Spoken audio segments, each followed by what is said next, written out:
Hello and welcome back to Suspended Fanimation. I'm your host, Dennis Batholkus, and it's time for The Lord of the Rings, The Rings of Power, Season 1, Episode 2, Adrift.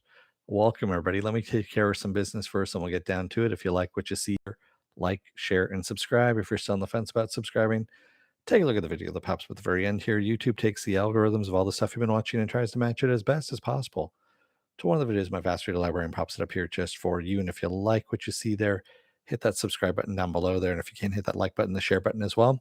And if you feel like gambling, you can hit that bell down below. YouTube may or may not notify you when I come on live. So go over to suspendedfanimation.com. Take a look at the schedule. I change it out every week. Also have all the links to my social media there and all the links to my pages as well. All righty. Let's get to it, shall we? Spoiler alert, I am going to spoil the episode. If you have not seen the episode, go and watch it. Come on back. This will be a video. You can comment down below in the comment section. Give me enough time to hit the pause button, stop whatever you need to do. I need to get this on a little tiny rotation device there. And there we go. All right. So they actually kind of dive right in the second episode here, and quite honestly, I liked it. It was a good episode. It moved along quickly. There's 4 different storylines going on right now, and they were all moving along fairly well. So again, I've said this before. It's the old John Millis, USC film school. What he used to say is show don't tell. So the first episode was all telling, is really what it was. There's people sitting there telling you what's going on, and it felt long and it felt like it was taking forever. This one's just showing you. They're not sitting there and telling you everything. They're actually showing you as they're doing it. So that's how you're getting your story along, is by having people come along on the ride with you as to what's going on. Gandalf, yes or no? I don't know, Raymond, for sure, to tell you the truth. Possibly, could be. We're talking about the stranger there, is what Raymond's talking about. So, so we start off where the episode 1 left off with um, Galadriel. Galadriel. Let's see. I actually went back and take a look. Galadriel. Galadriel. No, shit. Galadriel. Galadriel. There we go. Lady Galadriel. Galadriel. Whatever. She's alone in the ocean. She's chose her knife instead of, or her brother's knife, I should say, instead of Elfland. And she's swimming. She's basically swimming back across the ocean, is what she's doing. And she comes across a shipwreck of some humans who once they find out that she's an elf, they throw her back in the water like you're bad luck. And basically they are trying to they're getting away from orcs. That's where they were running from. They were running from orcs. And there's a sea worm that comes back that actually destroyed their ship and comes back again. And they end up, of course, there's one dude who ends up Halbrand is his name. He ends up splitting off from them before the sea worm destroys the rest of their wreckage that they have there, and then he pulls Galadriel back on board his wreckage, I guess, and decides to tie in with her lot. And we don't know exactly why. He at first seemed kind of standoffish. I mean, he keeps vacillating back and forth between being hostile to being okay with her. Hostile, okay. So we don't know what the fuck his motivation is at this point. So all we know is that he's running from the orcs. They've taken over his town. He's got some little bag of, I think he's got Jerry Garcia's ashes in his bag around his neck. But yeah, whatever. So that's where they are. They're out in the middle there of the water. And in the meantime, the Harfoots, we've got Nori investigating the crater with the stranger who's in the middle of the crater there, and who looks a lot like oh god, now I'm just blanking on his name, from District 9, and he was also on the A-Team movie. South American actor, and I'm just blanking on his name. But anyway, Um, Nori goes to check on him, and she finds that the flames are not hot that he's sitting in. They're actually cold. And when she reaches out to touch him, he grabs her, starts screaming. The rocks start floating, and they're going to coalesce. And then she looks at him, and I don't know if she sees something in his eyes, but anyway, he calms down and then passes out. So Poppy's there as well, and they take him off in a wheelbarrow out to the glen someplace to hide him until he wakes up. So, uh, do I know anything about Morgoth? Morgoth? No, I don't. Um, I am not a super Lord of the Rings fan either. I'm not a Lord of the Rings fan either, so I don't know. I'm just following along with this story as we're going along here. So yeah, I'm just as lost as you are on that, Raymond. So no, I am not a Lord of the Rings fan or follow any of the history of it or anything like that. So Poppy and Nori, of course, have the stranger there hidden from the rest of the Harfoot, because if they find out that they're helping out a stranger, they're going to be ostracized from the group, and I don't know, get kicked out or something like that. It just doesn't seem right, but still, anyway. In the meantime, we've got uh, Arondir. He's down in the tunnels of that abandoned, well, now abandoned town, and there's something scrabbling along after him, and it's an orc. And he starts making his way, trying to get the fuck out as fast as he can. The rats are even, chasing and going past him. He squeezes through a little opening in the tunnel. He thinks he's safe, and then some arms grab him and drag him back. We don't know where he's at that point. So we don't know if he's been captured by orcs or what's happened. And in the meantime, in the Southlands, Bronwyn has come back into town, and she's like, "Hey, this other town is fucked up. We need to go. The orcs are back." And the town's like, "No, they're not. You're just, stupid.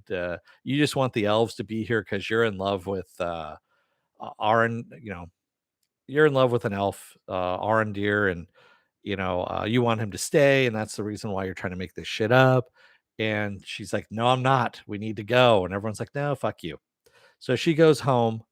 And in the meantime, her son, who had been complaining about the rats underneath the board or the mice underneath the floorboards scratching, he had seen an orange or yellow eye underneath the floorboards when he started banging on the floorboards. And when she gets home, there's a gigantic hole in the middle of the floor. Everything's messed up, and her son's nowhere to be found. Well, he happens to be hiding in this little tiny hole in the wall, literally a hole in the wall, and he tells her to run. But of course, before she can, something's coming up out of the hole, and she decides to hide, and it's an orc. So this orc, of course, she hides in a uh, basically a I'm just blanking on a boudoir, if you will, and the orc, of course, comes out, and they end up having to fight it. Uh, and they give it their all, as a matter of fact. And I mean, they're both going at it. I mean, she's stabbing at the orc with farm implements. The kid is trying to strangle it at one point with a rope, and finally, she ends up cutting off the head of the orc and bringing it into town and going, "Here's what's happening. This was in my house. We all need to get the fuck out now." So, of course, the town ends up packing up and decided, yeah, maybe we should leave. So, yeah, um, that's what's going on. And when we go back over to Galadriel, and she is Galadriel, Galadriel, Galad, Galadriel, Galadriel, whatever her name is. So she's on board the ship with this dude. There's a big storm that's happening.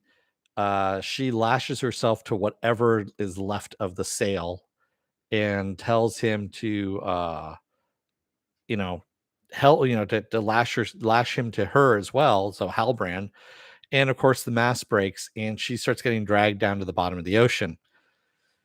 And this dude has a change of heart. He comes down after her, uses her knife to cut her free, and then gets her back on board the raft, or what's left of the raft. And she ends up, they end up waking up the next day to a ship that is overlooking them. And we know there's corsairs out there that are, pirates, if you will. So this could be a pirate, it could be a merchant ship. We don't know for sure. And in the meantime, while all this is happening, yeah, so there's just a lot of shit that's happening now. Celebrimbor Celebrimbor and now I'm blanking on his name. Oh God, Elrond end up. Well, Celebrimbor says, "Hey, I've got an idea. I want to build a gigantic forge, and I want to build it by spring." And that's the reason why I brought you on board, because they said that you were probably the person that would know how to solve this. So Elrond says, I think I have an idea. And he's friends with the Prince of the Dwarves of Khazad-dûm, and he knows Durin. So he ends up, he's the Prince of the Dwarven King. So he ends up going over to Khazad-dûm, and they won't let him in. So he ends up invoking the right of Sigintarig, which is a endurance test, is what this is. And basically, it's you keep breaking rocks until one or the other, until somebody either passes out, dies, or gives up. And of course, Elrond gives up, and his whole thing is he's going to be banished from the dwarf lands forever. But as he requests that the prince actually walk him back to the exit. And as he's doing so, he asks the prince, "Why are you so fucking pissed at me? Why won't you see me?" And he's like, "I haven't seen you in 20 years, motherfucker. I got married. I had kids. I haven't seen you at all." And elves, of course, being long lived, he's like, "Well, sorry, man. It's kind of like a blink in the eye to me." So as he's trying to apologize, you know, he's playing to Durin's good graces. He ends up meeting Durin's wife. Durin's wife ends up kind of bridging the gap between them, and gets him back in Durin's good graces at this point. And so, what he really wants to do, we find out actually that the dwarves. I thought this was actually an interesting thing, is that the dwarves actually speak to the mountain. They use resonance in order to find out where to dig, where deposits are, where not to dig, things of that nature. And that's how they make these fantastic structures within the mines and stuff like that. Um, which I thought was fairly interesting, and they did it in a way that was organic in the story. The writing was actually really good in this part, where they just kind of tell us that's how this happens. Um, and of course, Elrond is he gives the idea, he tells the idea of what he wants, that he wants to use the dwarves in order to build this gigantic forge, and he gives it to the prince to give to the king. The king, in the meantime, is like, "Why in the fuck are the dwarves or the elves here now, when we've got something going on, something big going on?" We don't know exactly what the big thing is. They open up a box, the king and his son, the prince there, Durin, and all we see is a glow coming out of it. Maybe it's Winston Marcellus's soul. We don't know for sure. But yeah, there's a box with a glow inside of it, and that supposedly is whatever the new thing is that they are working on, that they are worried that the elves are there for. So that might or might not be a coincidence. We don't know for sure.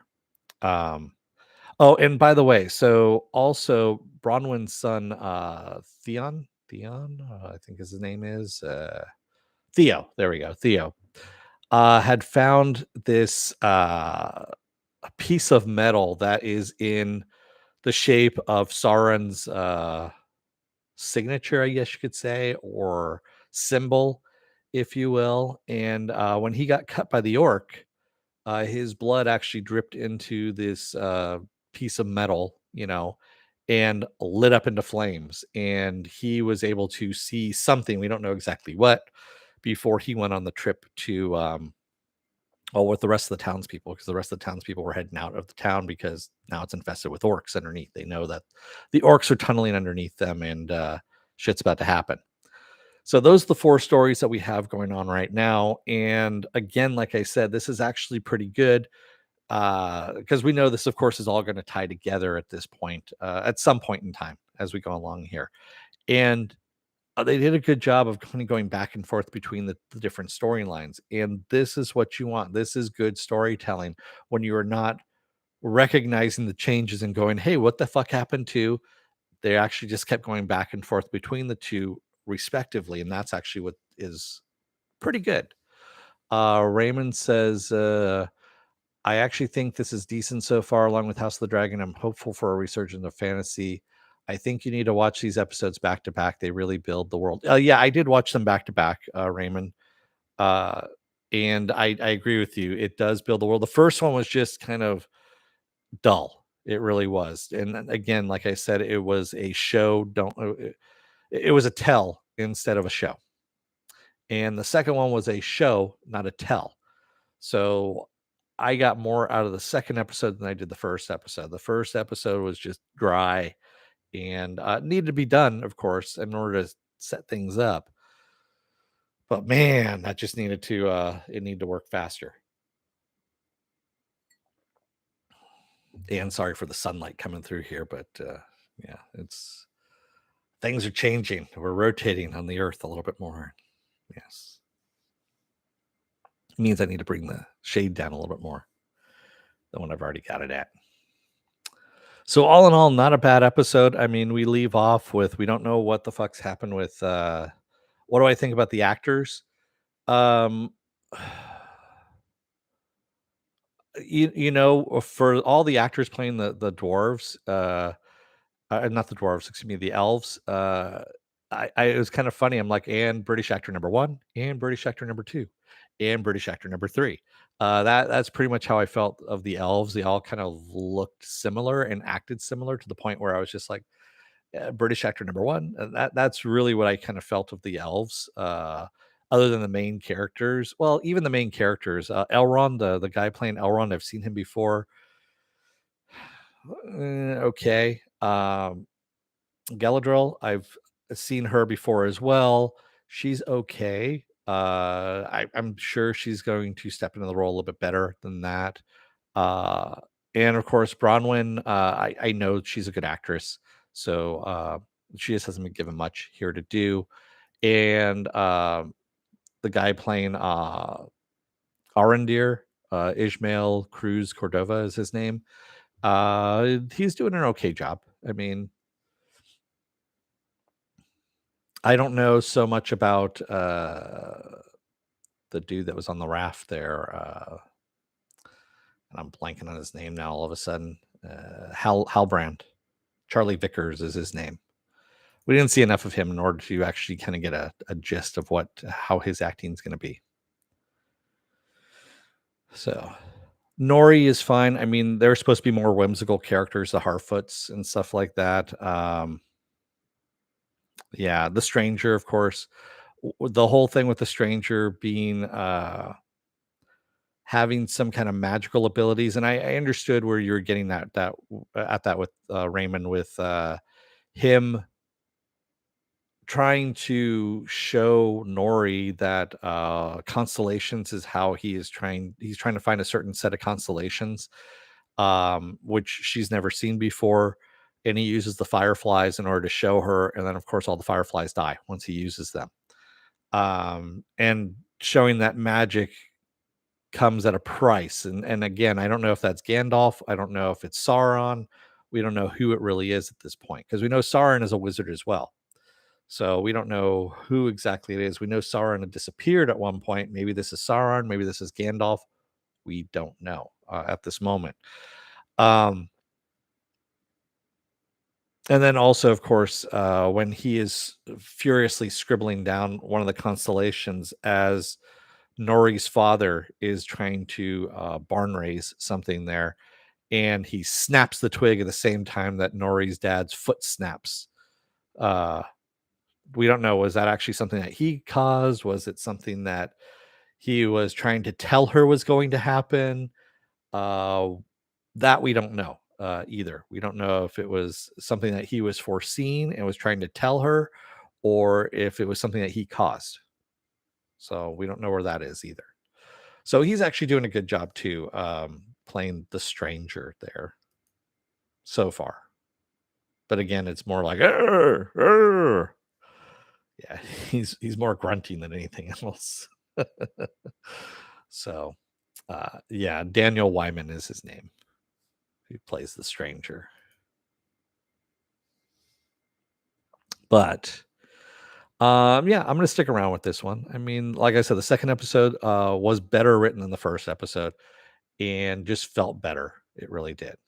Raymond says, "I like it again. If you don't worry about internet politics, it's I don't I don't watch the internet politics stuff, Raymond. I really don't. I'm too busy, quite honestly. I've got a day job, and I've got news feeds that are pulling in from legitimate sources, not you know all these fringe sources and shit like that. The minute a fringe source kind of makes its way into my news feed, and I start seeing shit like that, I block it and I send it off someplace else. So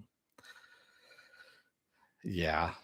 I just don't really have time for that shit to go down that rabbit hole. I have enough rabbit holes, legitimate rabbit holes that I go down, both for my day job and also for what I'm doing here that I just don't have time to go through the other bullshit that people like to spew. And again, like I said in the first episode of this, my first review here, um, there are plenty of other things out there. If you don't like something, turn it off. Just turn it off, go away, go someplace else, watch something else. There is plenty of other things out there for you to watch that are to your liking. You'll find something to your liking out there. So, um, you don't need to destroy it for everyone else just because you don't like something some way, somehow. Don't watch it. And if it's something that is, bad, it's not going to survive. It's not going to survive rating wise. So, unless it's manifest, and that shit's going to keep going on forever. Or CSI, or yeah. See how I did that? It's just kind of it was a backhanded. Yeah. Anyway, what else do I have going on for the rest of this week? Well, funny you should ask. Tomorrow is going to be the Sunday edition of Saturday Morning Blast Off, where I take the genre news of the week and any genre stuff you guys want to talk about. We talk about it. I might even talk a little bit about Resident Alien. Um, I know I kind of quit on Resident Alien, and there's a reason why I did. And the last episode kind of verified why I quit, but also introduced something kind of interesting. So we'll talk about that tomorrow as well. Monday will be House of the Dragon. Tuesday is going to be another episode of Is It Worth My Time? This time it's going to be Samaritan on Amazon Prime. Wednesday, I will be off. Thursday is going to be a double header of She-Hulk and Harley Quinn. And then, of course, Friday, we roll back around again to Lord of the Rings, The Rings of Power. So there we go. We come all the way back around full circle. Yes, I'm going to be doing these on Fridays instead of Saturday. Like I said, I was on vacation this week, and yesterday I was pretty fucking wiped out. So is the dog, actually. The dog's pretty wiped out too. She's laying over here. She was at a pet hotel for a couple of days, and she's all hoarse and everything. I'm pretty sure she was barking her ass off. So, yeah. All right, and I might even do House of the Dragon earlier on Monday since it is Labor Day and I, have the day off and all that stuff. So I'll probably end up doing that earlier too, so we don't have to wait until you know 6 p.m. all that stuff since I don't have to commute or anything like that on Monday. So with that said, thank you to everybody who joined me today in the chat. And thank you if you made it this far in the video. If you're still on the fence about subscribing, you know who you are out there. Take a look at the video that pops up at the very end here. YouTube takes the algorithms of all the stuff you've been watching and tries to match it as best as possible. So one of the videos, my vast video library, and pops it up here just for you. And if you like what you see there, hit that subscribe button down below there. And if you can, hit that like button, the share button as well. And if you want to know when I'm going to be on live again next, go over to suspendedfanimation.com.